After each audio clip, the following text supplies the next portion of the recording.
حضرت انس بن مالک رضی اللہ تعالیٰ عنہ آپ پر شاہ فرماندے نے کہ ایک جنازہ لوگ لے کے گزرتے امام الانبیاء صلی اللہ علیہ وآلہ وسلم آپ جلوہ گر سن. لوگاں نے اس آدمی دی اچھائی بیان کیتی. امام الانبیاء صلی اللہ علیہ وآلہ وسلم آپ نے ارشاد فرمایا کہ واجب ہو گئی.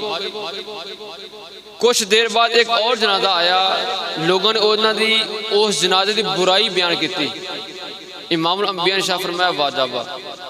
حضرت سیدنا عمر فاروق رضی اللہ تعالیٰ عنہ عرض کردے یا رسول اللہ پہلے جنازہ گزریا تسی فرمایا واجب، ہن پھر گزریا تسی فرمایا واجب. سمجھ نہیں آئی.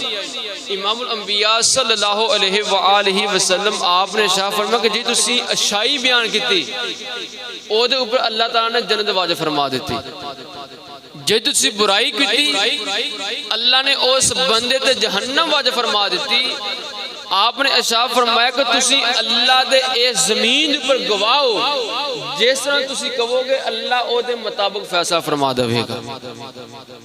حضرت سیدنا ابو الاسود رضی اللہ عنہ آپ شاہ فرماندے نے کہ میں مدینہ تشریف لے کے آیا. اس وقت مدینہ میں بیماری پھیلی ہوئی سی. حضرت عمر فاروق رضی اللہ عنہ آپ دے کول بیٹھا ہویا سا. ایک جنازہ گزریا آپ نے فرمایا واجب. ایک اور جنازہ گزریا آپ نے پھر فرمایا واجب. آپ فرماندے نے کہ میں عرض کیتی اے امیر المومنین تسی دونوں دے مطلب فرمایا واجب سمجھ نہیں آئی. آپ نے ارشاد فرمایا ایسے بیٹھے ہوئے سا. ایک جنازہ آیا لوگوں نے اچھائی بیان کیتی. امام الانبیاء نے فرمایا واجب. ایک اور جنازہ آیا لوگوں نے دی برائی بیان کیتی. امام الانبیاء نے ارشاد فرمایا واجب. ایدہ مطلب پوچھا گیا تھا مقصد پوچھا گیا. امام الانبیاء نے ارشاد فرمایا کہ جے دی لوگ اچھائی بیان کرن اوتے جنت واجب ہو جاوے گی. جے دی برائی بیان کرن اوتے اللہ کریم جہنت واجب فرما دے گا. آپ فرمانے کہ میں عرض کیتی اے امیر المومنین جے دے 4 بندے گواہی دے دن آپ نے فرمایا اللہ انہوں جنت عطا فرما دے گا.